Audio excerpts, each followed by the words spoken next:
What? I'm method acting. It's supposed to be winter. Subscribers demand realism.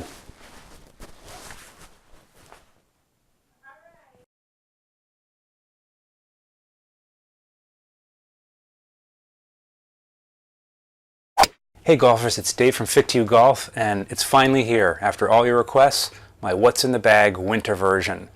I'm going to go over why I have different clubs specifically for winter play here in northeastern Pennsylvania when the conditions are either kind of wet and sloppy or firm frozen fairways. So we're going to start at the top of the bag, and you're going to see that I made all of these clubs, and almost all of them are Maltby Golfworks products, and I'll be kind of reviewing those along the way as I go. Okay, let's start with the driver. All right, so for the winter, I am using state-of-the-art 2005 technology. This is a Maltby CT250 flight control driver. It has movable weights. It's 10.5 degrees, and it's equipped with a Ligera, Super Ligera 50-gram lightweight shaft, stiff flex.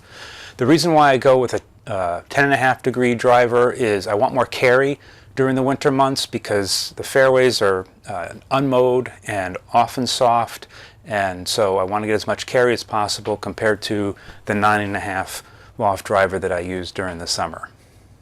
Okay, next we have the Fairway Woods and Hybrid.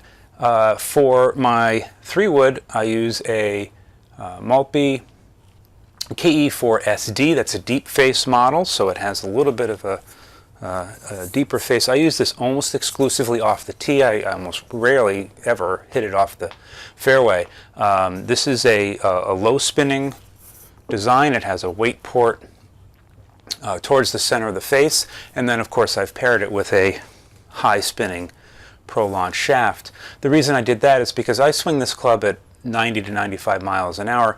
I don't have the ball speed to really want to go super low and spin. So I wanted to add some back in. Sometimes I wonder why I carry a driver. I hit this thing as far and sometimes a little further than my driver. This is a great club off the tee. The next two clubs in the bag are the only two that are not from Golfworks. These are from Hireko Golf, and these are XF products. These are XF 4-wood, 17 degrees, and XF4 Hybrid, 22 degrees. For the 4-wood, which I use really as my fairway long club, I have it in the similar grapholoid blue shaft as I do in my 3-wood, and then I went with something a little bit firmer flex, Pro Force V2 in the hybrid. Okay, now on to irons. Now, because I'm playing in conditions that sometimes are really firm, like frozen fairways, I didn't want to use my Maltby TE Forge clubs during the winter. The loft and lies can just get banged out of whack too easily, and I spend a lot of time, bending and readjusting. So I went with something that was a little bit more game improvement, little bit of wider profile, and these are the Maltby KE4S. Terrific iron. There's adjustability in the weight ports, so its swing weighting is easy. I have them weighted at D3, 5 through 9 iron, and then the pitching and gap wedge that came with the set I have at D5. Easy to do with the weight ports. Part of the reason I like these clubs is they're a little bit stronger lofted.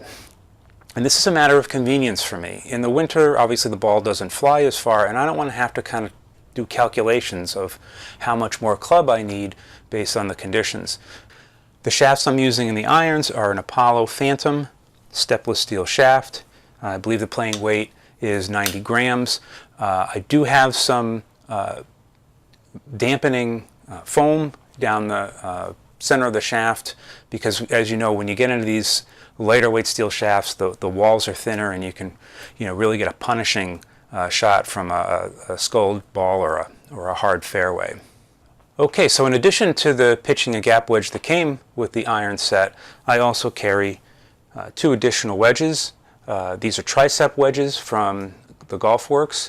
I have a 58 degree in the moderate sole width and a 54 degree in the, I think it's the tour grind width.